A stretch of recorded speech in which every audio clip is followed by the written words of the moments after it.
Hello welcome to நம்ம ஒரு cinema. இந்த வீடியோவில் நம்ம பார்க்க போகிறது சங்கர் டைரக்ஷனில் கமல்ஹாசன் நடிச்சு இந்தியன் 2 தியேட்டர்ஸில் ரிலீஸ் ஆகி ஓடிட்டு இருக்கு. படம் எப்படி தான் பார்க்க போகிறோம், வாங்க வீடியோவில் போய் தெரிஞ்சுக்கலாம். இந்தியன் 2 படத்தோட கதை என்ன அப்படின்னா, சித்தார்த், பிரியா பவானி சங்கர் அப்புறம் 2 பேர், இவங்க 4 பேர் வந்து சேர்ந்து ஒரு யூடியூப் சேனல் மாதிரி ரன் பண்ணிட்டு இருக்காங்க. எங்கெங்கெல்லாம் வந்து ஊழல், லஞ்சம் அதெல்லாம் போயிட்டு இருக்கும், அதெல்லாம் வந்து ஒரு கார்ட்டூன் கேரக்டர்ஸ் வச்சு ஒரு யூடியூப் சேனல் மாதிரி ரன் பண்ணிட்டு இருக்காங்க. சோஷியல் மீடியாவில் போடுறாங்க, நிறைய லைக்ஸ்லாம் வாங்குறாங்க. இது மாதிரி பண்றதுனால வந்து ஒரு தடவை வந்து அரெஸ்ட் ஆயிடுறாங்க. அதுலேருந்து வெளியே வந்ததுக்கு அப்புறமா இதுக்கு வந்து தீர்வு காணணும்னா வந்து இந்தியன் தாத்தா திருப்பி வந்தால் தான் முடியும் அப்படின்னு சொல்லிட்டு நினைக்கிறாங்க. அதே மாதிரி இந்தியன் தாத்தாக்கு வந்து கம்பேக் இந்தியன் அப்படின்னு சொல்லிட்டு ஹேஷ்டாக் கிரியேட் பண்ணி அவரும் திருப்பி வந்துடுறாரு. வந்தவர் ஒரு விஷயம் சொல்றாரு. அதுக்கப்புறமா என்ன நடக்குது, அவரை கூப்பிட்டவங்க எல்லாருமே வந்துட்டு கோ பேக் இந்தியன் சொல்லிட்டு அவரை அனுப்பிச்சிடுறாங்க. அது எதனால, அதுக்கப்புறமா இந்தியன் பார்ட் 3க்கு வந்து லீட் வச்சிருக்காங்க. இதுக்கான விஷயங்கள் என்னன்னு தெரியணும்னா இந்தியன் 2 படத்தை தியேட்டர்ஸ்ல போய் பார்த்தா தெரியும். படத்தோட பிளஸ் அப்படின்னு சொல்லணும்னா வந்து ஃபர்ஸ்ட் ஹாஃப்ல வந்து ஒரு கார்ட்டூன் கேரக்டர் மாதிரி கிரியேட் பண்ணியிருப்பாங்க அந்த யூடியூப் சேனலுக்காக. அந்த ஐடியாலாம் நல்லா இருந்தது. அதுக்கப்புறமா வந்து விவேக்கோட சின்ன சின்ன கவுண்டர்ஸ் நல்லா இருந்தது. அதுக்கப்புறம் கேலண்டர் சாங் கேட்கறதுக்கு எனக்கு ரொம்ப பிடிச்சது. அதே மாதிரி ஒரு சங்கர் படத்துல பார்க்குற மாதிரியான ஒரு சாங் கண்டிப்பா வந்து அந்த பாட்டை சொல்லி ஆகணும். படத்துக்கு அதுக்கு ஏதாவது சம்மந்தம் இருக்கா அப்படின்னா சுத்தமாக சம்மந்தம் கிடையாது. ஆனால் பார்க்கறதுக்கு நல்லா இருக்கு அந்த பாட்டு. இதை தாண்டி வந்து பாசிட்டிவ் சொல்லணும்னா செகண்ட் ஹாஃப்ல சித்தார்த்து அவங்க வீட்டில் சமுத்திரக்கனியோட நடக்கிற ஒரு சீனு அதை ஃபாலோ பண்ணி ஒரு சீக்வன்ஸ் வரும். அது வந்து சென்டிமெண்ட்டாக கொஞ்சம் நல்லா ஒர்க் ஆயிருந்தது. அண்ட் இந்த படத்தோட பிளாட்டுமே வந்து ஒரு நல்ல பிளாட் தான். அதாவது இந்தியன், அந்த டைம்ல இருந்த இந்தியன், அவர் லஞ்சம் வாங்கின பையனையே வந்து கொன்ன அவர் வந்து திருப்பி வராரு. இங்க வந்து இப்போ இருக்கிற சமுதாயத்துக்கு அவங்க வீட்டில் லஞ்சம் வாங்கினா யாராவது வாங்கினா கூட வந்து அது சொன்னா அதுக்கான கான்சிக்வன்ஸ் அவங்க ஃபேஸ் பண்ணணும். ஸோ இதுக்கு ரெண்டுத்துக்கும் வந்து பேலன்ஸ் பண்ற மாதிரியான ஒரு விஷயம் வேணும் அப்படின்னு சொல்லிட்டு அந்த கான்ஃபிளிக்ட் எல்லாம் இருந்தது. ஆனா அதை வந்து எக்ஸிக்யூட் பண்ண விதத்துல வந்து பெருசா வந்து சங்கர் பண்ணல அப்படின்னு தான் தோணுது. ஸோ வந்து நெகட்டிவ்ஸ்க்கு போவோம். நெகட்டிவ்ஸ் வந்து ஒரு பெருசாகவே இருக்கு. அதை வந்து நெகட்டிவ் செக்ஷன்ல பார்ப்போம்.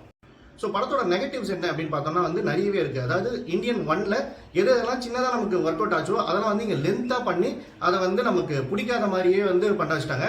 ஃபார் எக்ஸாம்பிள் வந்து இந்த வர்மக்கலை. ஸோ ஃபர்ஸ்ட் பார்ட்ல எப்படி நடக்கும்னா வந்துட்டு ஒரு லஞ்சம் வாங்குற ஒரு ஆரை காமிப்பாங்க. அதுக்கப்புறமா கமல் போயிட்டு அவருக்கு வர்மக்கலையை யூஸ் பண்ணி அவங்கள பேச விடாமையோ இல்லைன்னா ஓட முடியாத மாதிரியோ தான் வர்மக்கலையை யூஸ் பண்ணுவார். அதுக்கப்புறமா கத்தியால குத்தி கொண்டுருவாரு. இதுல வந்து எப்படி எடுத்திருக்காங்கன்னா அந்த வர்மத்தை வச்சு வந்து நிறைய விஷயங்கள் பண்ணியிருக்காங்க கிமிக்ஸ். அதெல்லாம் வந்து காமெடியா தான் போய் முடியுது. ஒருத்தருக்கு குத்தனா அவர் வந்து கண்டினியூஸா பாட்டு பாடிட்டே இருப்பாரு, இன்னொருத்தர் வந்து குதிரை மாதிரி ஓடிட்டே இருப்பாரு. ஸோ இதெல்லாம் வந்து பெருசா லென்த்தி சீக்வன்ஸா இருக்கு.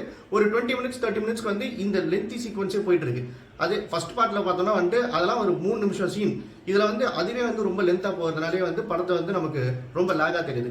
அதுக்கப்புறமா வந்து சித்தார்த் அவங்க ஃப்ரெண்ட்ஸ் எல்லாம் சேர்ந்து ஒரு விஷயம் பண்ணுவாங்க. அதாவது தனித்தனியா அவங்க வீட்டில் யாராவது லஞ்சம் வாங்குறாங்களான்னு பண்ணுவாங்க. 4 பேரும் ஒரே விஷயத்தை திருப்பி பண்றாங்க.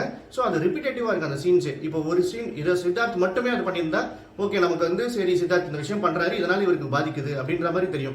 அதே சீனை திருப்பி பிரியா பவானி சங்கர், அதே சீனை ஜெகன், அதே சீனை ரிஷி. ஸோ இந்த மாதிரி 4 பேர் பண்றதுனால படம் வந்து ரொம்ப லென்த் ஆகும் போது ரிப்பீட்டேட்டிவா இருக்கு. நம்ம பார்த்த சீனே திருப்பி வேற ஒரு கேரக்டர் வந்து அதே பண்ணிட்டு இருக்காங்கன்ற மாதிரி இருந்தது. ஸோ இந்த 2 விஷயம் வந்து மெயினான டிராபேக்கா எனக்கு பட்டது இந்த படத்துல. ஸோ ஓவராலாக சொல்லணும்னா வந்து கம்பேக் இந்தியன் அப்படின்னு சொல்லிட்டு ஹேஷ்டாக் போட்டவங்களே வந்து கோ பேக் இந்தியன் அப்படின்ற மாதிரி வந்து ஹேஷ்டாக் மாற்றி போட்டுறாங்க. படத்தில் மட்டும் என்ன இல்லை, படத்தை பார்த்த ஆடியன்ஸ்க்கும் அதே ஃபீலிங் தான். அண்ட் இன்னொன்று கதரை விடுறோம்னு ஒரு பாட்டு இருக்கு. தாத்தா வராரு கதரை விட போறாரு அப்படின்னு சொல்லிட்டு அது பாட்டு பாடினவங்களுக்கே வந்து கதரை விட்டாருன்னா பார்த்துக்கோங்களேன். படத்துலையும் சரி, லிட்டரலாக ஆடியன்ஸுக்கும் சரி. ஸோ இந்த மாதிரி தான் வந்து ட்ரீட்மெண்ட் இருக்கு. இன்னுமே பெட்டராக எடுத்துருக்கலாமோ அப்படின்னு தோணுச்சு. படத்தோட முடிகிறப்போ வந்து இந்தியன் 3க்கான ட்ரெய்லர் ரிலீஸ் பண்ணியிருந்தாங்க. அது இன்னுமே ஃபார் பெட்டரா இருக்குமோ அப்படின்ற மாதிரி தோணுச்சு. ஏன்னா வந்து இந்தியன் பார்ட் 1க்கும் பார்ட் 3க்கும் நிறைய கனெக்ஷன் இருக்க மாதிரி இருக்கு. பார்ட் 2 வந்து ஒரு டீசராவோ இல்லைனா வந்துட்டு அதுக்கு ஒரு ப்ரிமிசஸ் கிரியேட் பண்ண மாதிரி தான் இருக்கு. ஆனால் அது அந்த அளவுக்கு எஃபெக்டிவா இல்லை.